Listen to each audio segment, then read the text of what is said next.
Hello everyone, welcome back to Schooldemy. इस video में मैं पिछली वीडियो को कंटिन्यू करते हुए इम्पॉर्टेंट डायग्राम्स के बारे में बात करूंगी। तो मैंने आपको ऑलरेडी बताया हुआ है कि बोर्ड्स के पर्सपेक्टिव से स्पेशली डायग्राम्स बहुत इंपॉर्टेंट हैं, क्योंकि वहाँ आपको आंसर्स प्रेजेंट करने होते हैं, लिखने होते हैं। लेकिन ओवरऑल नीट और बोर्ड्स के पर्सपेक्टिव से, दोनों के पर्सपेक्टिव से डायग्राम्स बहुत इंपॉर्टेंट हैं। तो बायोलॉजी में डायरेक्टली कभी भी डायग्राम ड्रॉ करने को आए या ना आए, डायग्राम्स की इम्पोर्टेंस इस पर बेस नहीं होती है। मैंने लास्ट वीडियो में आपको बताया था कि डायरेक्टली भी क्वेश्चन पूछे जाते हैं जो शायद पूरे पेपर में 5 से 8 मार्क्स के होंगे कि ड्रॉ वेल लेबल डायग्राम, इस हिसाब से जो क्वेश्चंस आते हैं। कुछ क्वेश्चंस आते हैं जिसमें बोला जाता है कि डायग्राम्स को सिर्फ लेबल करना है, लेकिन बाकी क्वेश्चंस में अगर डायग्राम बनाने को नहीं बोला गया है तो इसका मतलब ये नहीं कि डायग्राम्स की इम्पोर्टेंस नहीं है। पूछा जाए या ना पूछा जाए, आपको अगर उस क्वेश्चन से रिलेटेड कोई डायग्राम पता है और स्पेशली अगर आपकी बुक में मेंशन है तो आपको डायग्राम बनाना है। तो इस वीडियो में मैं यूनिट 2 के डायग्राम्स के बारे में बात करूँगी। डायग्राम्स के पर्सपेक्टिव से मैं बात करूँ तो मुझे इस वीडियो में चैप्टर 5 को डिस्कस नहीं करना चाहिए, क्योंकि क्रॉसेस अलग हैं और डायग्राम अलग है। लेकिन फिर भी सिंबल्स जो हैं पेडिग्री एनालिसिस के, ये जो आपको इस वीडियो में दिख रहे हैं, ये बहुत इंपॉर्टेंट है। नीट में भी पूछा जाता है इससे क्वेश्चंस और बोर्ड्स में पूछे जाते हैं। हो सकता है एमसीक्यू बेस्ड क्वेश्चन में आपसे पूछ लिया जाए कि मेटिंग बिटवीन रिलेटिव्स का क्या सिंबल है और 4 सिंबल बना के दे दिए जाएं। तो मेटिंग बिटवीन रिलेटिव्स और मेटिंग, इन दोनों में आप कंफ्यूज हो जाएं, क्योंकि सिंगल और डबल लाइन का ही डिफरेंस है। तो इस हिसाब से क्वेश्चन पूछे जा सकते हैं। तो सबसे पहले जब आप पेडिग्री एनालिसिस को रिवाइज करें, सबसे पहले इन सिंबल्स को रिवाइज करिए। Next chapter molecular basis of inheritance में अगर हम बात करें तो ये डायग्राम बहुत इंपॉर्टेंट है, डबल स्ट्रैंडेड पॉलीन्यूक्लियोटाइड चेन। ये डायग्राम ऑलरेडी आपने 11th क्लास में पढ़ा हुआ है। ये डायग्राम की इंपॉर्टेंस डायरेक्टली क्वेश्चन में भी है, यानी कि डायरेक्ट आपको डबल स्ट्रैंडेड पॉलीन्यूक्लियोटाइड चेन का डायग्राम बनाने को आ सकता है, या इनडायरेक्टली इस पे क्वेश्चन भी फ्रेम हो सकता है। नेक्स्ट डायग्राम बहुत इंपॉर्टेंट है। अगर 2 मार्क वाले क्वेश्चन की बात करें तो हो सकता है कि न्यूक्लियोसोम पे शॉर्ट नोट में ये क्वेश्चन पूछा जाए, या फिर आपको ये डायग्राम ऑलरेडी बनाया हुआ दिया होगा और एमसीक्यू बेस्ड क्वेश्चन में या 1 मार्क या 2 मार्क के क्वेश्चन में इसके पार्ट्स लेबल करने को आ सकते हैं। पूछा जा सकता है कि हिस्टोन ऑक्टेमर कौन सा है, या H1 हिस्टोन को हमें मार्क करना हो सकता है। नेक्स्ट सेक्शन में मैं सारे एक्सपेरिमेंट्स के बारे में बात करूंगी।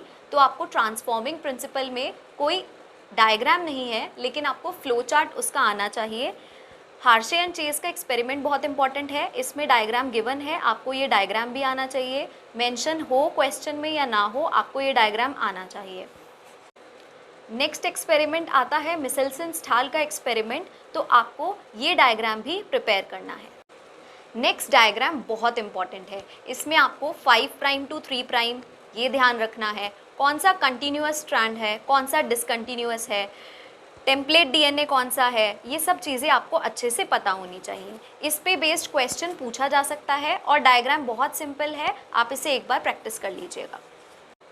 नेक्स्ट डायग्राम आता है हमारा ट्रांसक्रिप्शन यूनिट पे। तो इस डायग्राम में कुछ भी नहीं है, बहुत सिंपल है, लेकिन उतना ही इम्पॉर्टेंट भी है। हमें ध्यान रखना है कौन सा 5 प्राइम टू 3 प्राइम है, कहाँ पर प्रमोटर हमें मार्क करना है, कहाँ पर टर्मिनेटर मार्क करना है, टेम्पलेट और कोडिंग स्ट्रैंड कौन सा है। नेक्स्ट डायग्राम हमारा process of transcription in prokaryotes. तो बैक्टीरियल ट्रांसक्रिप्शन बहुत इंपॉर्टेंट है। इनिशिएशन में क्या हो रहा है, इलॉन्गेशन में क्या हो रहा है, टर्मिनेशन में। एग्जाम्पल लीजिए कि अगर बोर्ड्स में ये क्वेश्चन आया है कि हमें ट्रांसक्रिप्शन इन बैक्टीरिया एक्सप्लेन करने के लिए आया है और टाइम कम बचा है। वैसे तो आप अपनी प्रैक्टिस इतनी अच्छी रखिए कि आपके पास टाइम के लिए कमी ना हो या ऐसा कुछ ना हो, लेकिन अगर ऐसा हो जाता है कि आपके पास टाइम की कमी है, सबसे पहले आप डायग्राम ड्रॉ करेंगे और इनिशिएशन के आगे एक पॉइंट लिखेंगे, इलॉन्गेशन के आगे एक पॉइंट लिखेंगे, टर्मिनेशन के आगे एक पॉइंट लिखेंगे।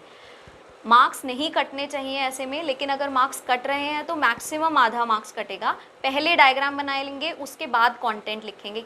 Next diagram transcription in eukaryotes, ये भी आप बहुत अच्छे से प्रैक्टिस करेंगे, ये डायग्राम भी बहुत इंपॉर्टेंट है।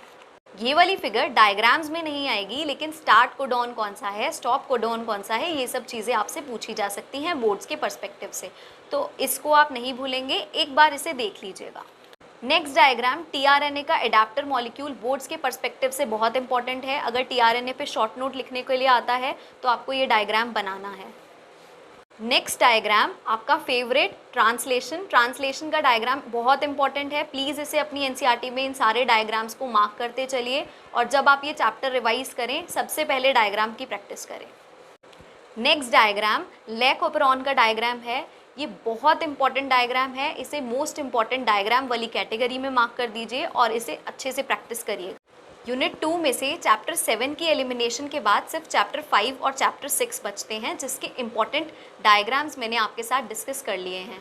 तो ऑटोमेटिकली 18 मार्क्स के ये यूनिट है और 2 ही चैप्टर आ रहे हैं, तो ये बहुत इंपॉर्टेंट है। आप अच्छे से प्रैक्टिस कीजिए डायग्राम्स। एक बार में अगर आपको नहीं समझ में आ रहे हैं 2 बार 3 बार, जब तक आप डायग्राम्स में एक्सपर्ट ना हो जाएं प्लीज़ डायग्राम बनाते रहिए। बहुत ज़्यादा फाइन डायग्राम, नीट डायग्राम के चक्कर में मत पड़िएगा। बस डायग्राम का प्रोपोर्शन ठीक होना चाहिए, लेबलिंग अच्छे से होनी चाहिए और साइंटिफिकली चीज़ें ठीक होनी चाहिए। तो अगर आपको ये वीडियोस इन्फॉर्मेटिव लग रही हैं, आप इसे अपने फ्रेंड्स के साथ शेयर कीजिए, मेरे चैनल को सब्सक्राइब कीजिए और इस वीडियो को लाइक कीजिए। Thank you very much.